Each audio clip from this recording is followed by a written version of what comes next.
గౌరవనీయులు శ్రీ ఖమ్మం విజయరామరెడ్డి గారికి, అలాగే మన మాజీ జడ్పీ చైర్మన్ చెంచలబాబు యాదవ్ గారికి, అలాగే ఈ రోజున మనకు బయట నుంచి అబ్జర్వర్స్ రావడం జరిగింది. వారిలో మాకు వికాస్ హరికృష్ణ గారు మనకు రెగ్యులర్ అబ్జర్వరే. ఆయన ఎలక్షన్స్ గురించి వచ్చింది ఏం లేదు, వారు మనకు అబ్జర్వర్ గా ఉన్నారు ఎప్పటి నుంచో. అలాగే నరసింహశెట్టి పిచ్చయ్య గారు, వారు దర్శి మున్సిపల్ చైర్మన్, వారు రాలేకపోయారు ఈ రోజున, వారు కూడా one of the election observer. అలాగే వల్లపనేని సుబ్బారావు గారు వారు కూర్చున్నారు, వారికి నా ధన్యవాదాలండి వచ్చిన దానికి. అలాగే మన కాకి ప్రసాదరావు గారు ఎస్సీసీఎల్ పార్లమెంట్ ప్రెసిడెంట్, వారు మన ఉదయగిరి నియోజకవర్గానికి సంబంధించిన నాయకులు, వారికి నా ధన్యవాదాలు తెలుపుకుంటున్నాను. అలాగే శ్రీనివాసరెడ్డి పాద గారికి కూడా నా ధన్యవాదాలు. వేలూరు కేశవ చౌదరి గారు వచ్చున్నారు, వారు సంవత్సర ప్రాజెక్టు చైర్మన్. వారితో మనకు చాలా పని ఉంటుంది. కేశవ చౌదరి గారు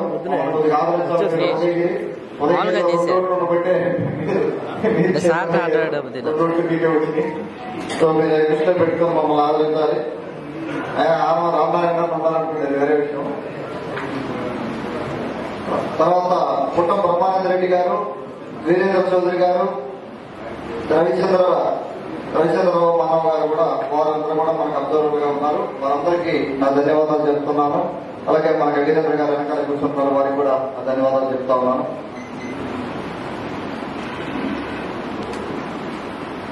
తర్వాత ముందుగా మనం ఈ కార్యక్రమం నేను మాట్లాడబోయే ముందు, మనకు రీసెంట్ గా నెల్లూరులో మీరు చూసే ఉంటారు, మన గౌరవ పార్లమెంట్ సభ్యులు శ్రీ వేమిరెడ్డి ప్రభాకర్ రెడ్డి గారు, అలాగే మన కొవ్వూరు మహిళా శాసనసభ్యురాలు శ్రీ ప్రశాంత్ రెడ్డి గారి వారి కుటుంబం మీద కొవ్వూరు ఎక్స్ ఎమ్మెల్యే ప్రసన్న కుమార్ రెడ్డి గారు చేసిన వ్యాఖ్యలు చూశారు మీరు.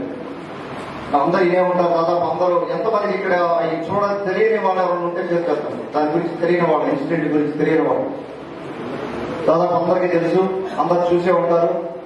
మన అందరం కూడా ఉదయగిరి నియోజకవర్గ తెలుగుదేశం పార్టీ తరఫున మనం తీవ్రంగా ఖండించడం జరిగింది.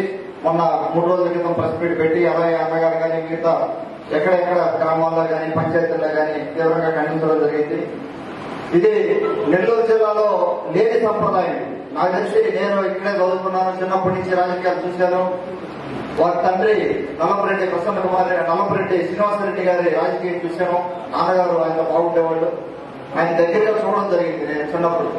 వారి రాజకీయం చూసాము. అలాగే ఎంతో మంది సీనియర్ నాయకులు ప్రజాల గోపాల్ రెడ్డి గారు కానీ, తర్వాత మన ఎదురుపల్లి జనార్దన్ రెడ్డి గారు కానీ, ఆనం ఫ్యామిలీ కానీ, తర్వాత ఇంకా పెద్ద పెద్ద ఫ్యామిలీలు అందరూ కూడా రామారెడ్డి గారు కానీ, వారి తర్వాత గత ఐదేళ్లలో మొదలైంది ఈ దరిద్రం అంతా కూడా. అంతకుముందు లేదు. ఎట్లా మాట్లాడడం, రోడ్డు గదిస్తే మాట్లాడడం. మనం ప్రజా జీవితంలో ఉన్నాము, రాజకీయాల్లో ఉన్నాము, ప్రజాసేవ కోసం వచ్చాము. మనం మాట్లాడే ప్రతి మాట కూడా 1-2 సార్లు ఆలోచించుకొని మాట్లాడుకునే పరిస్థితి కేవలం మహిళల మీదనే కాదు, మహిళల గురించి మాట్లాడేటప్పుడు కాదు, మామూలుగా కూడా మాట్లాడేటప్పుడు కూడా మనం 1-2 సార్లు ఆలోచించి మాట్లాడుకునే పరిస్థితి. దానికి భిన్నంగా ఆ రోజు ప్రసన్న కుమార్ రెడ్డి చేసిన వ్యాఖ్యలు ఒకసారి చూసాము. చాలా దారుణమైన వ్యాఖ్యలు. దాన్ని మొత్తం ఆంధ్ర రాష్ట్రం అంతా కూడా తెలుగుదేశం పార్టీ నాయకులు అవ్వచ్చు, మహిళా నాయకులు అవ్వచ్చు, మహిళలు అవ్వచ్చు, మన అధినేత అవ్వచ్చు, మన యువ నాయకులు అవ్వచ్చు, అందరూ కూడా తీవ్రంగా ఖండించడం జరిగింది. రాబోయే రోజుల్లో దీన్ని మనం ఎక్కడా కూడా రాకుండా చూడాల్సిన అవసరం కూడా ఉంది. మన బాధ్యత మనల్ని కట్టడి చేయాల్సిన అవసరం కూడా ఉంది. ఈ కార్యక్రమం సందర్భంగా నేను ఒకసారి దాన్ని మళ్ళా కూడా తీవ్రంగా ఖండించి వారికి మనం వేమిరెడ్డి ప్రభాకర్ రెడ్డి గారు కానీ, ప్రశాంత్ రెడ్డి గారికి కానీ అండగా ఉండడం జరుగుతూ ఉంది.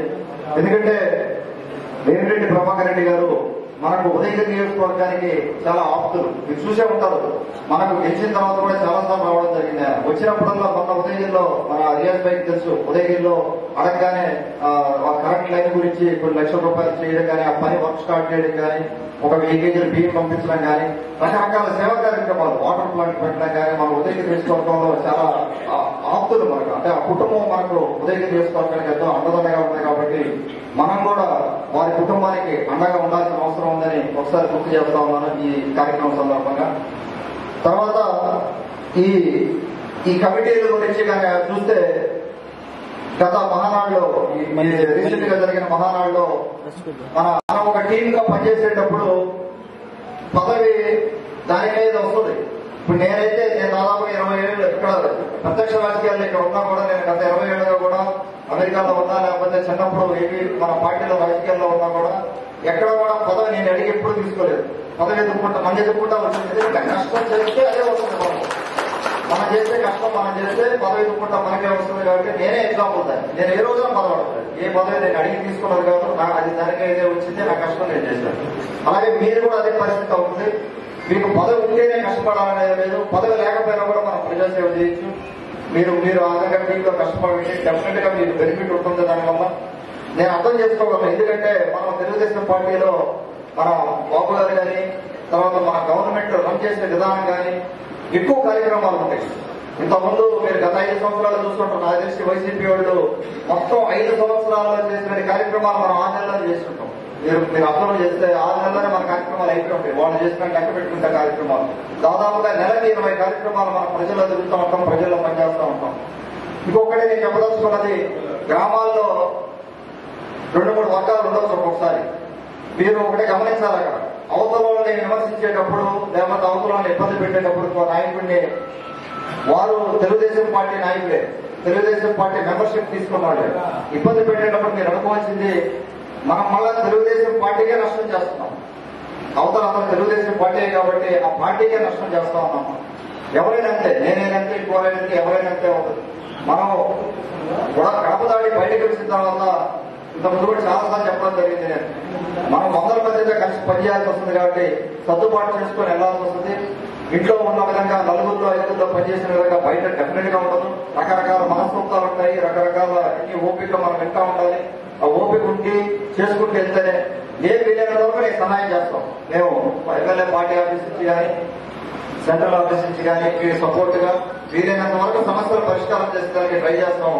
కానీ మీరు కూడా అడుగు ముందుకేసి మన పార్టీ నష్టపోతే ఆయన్ని మనం తిట్టిన దానివల్ల, లేకపోతే ఇబ్బంది పెట్టిన దానివల్ల పార్టీ నష్టపోతే కలిసి ఎలా పనిచేసుకోవాలి, పదవులు ఎలా షేర్ చేసుకోవాలని, ఇది కేవలం 2 ఏళ్ళు.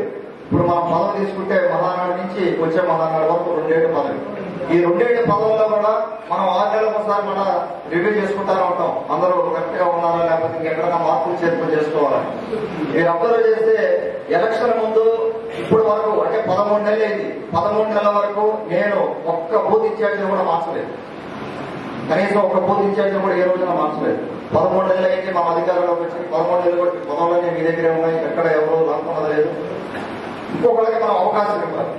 నాయకత్వం బిల్డ్ చేయాల్సిన అవసరం ఉంది. నేను చెప్పాను, నా మీద ఆ బాధ్యత ఉంది. తెలుగుదేశం పార్టీని గ్రామ స్థాయి నుంచి బలోపేతం చేయాల్సిన బాధ్యత ఒక పక్క ఉంది. ఇంకో పక్కన డెవలప్మెంట్ చేసుకోవాల్సిన బాధ్యత. 2 బాధ్యతలు చేయాలి.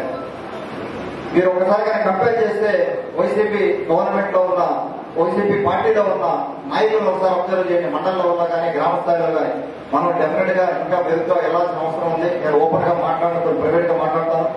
మనం డెఫినెట్ గా మన ముందుకి మనం అడ్జస్ట్ చేసుకుని ముందుకెళ్ళకపోతే చాలా ఇబ్బంది పడే పరిస్థితి. గ్రామ స్థాయి నుంచి మనం పటిష్టం చేసుకుందాం. అలాగే ఒక పంచాయతీ పెద్దలం ఇంకో పంచాయతీలో లేకుండా క్లియర్ గా చెప్తా ఉన్నాం. మనం ఇంప్లిమెంట్ కూడా చేస్తాం రాబోయే రోజుల్లో.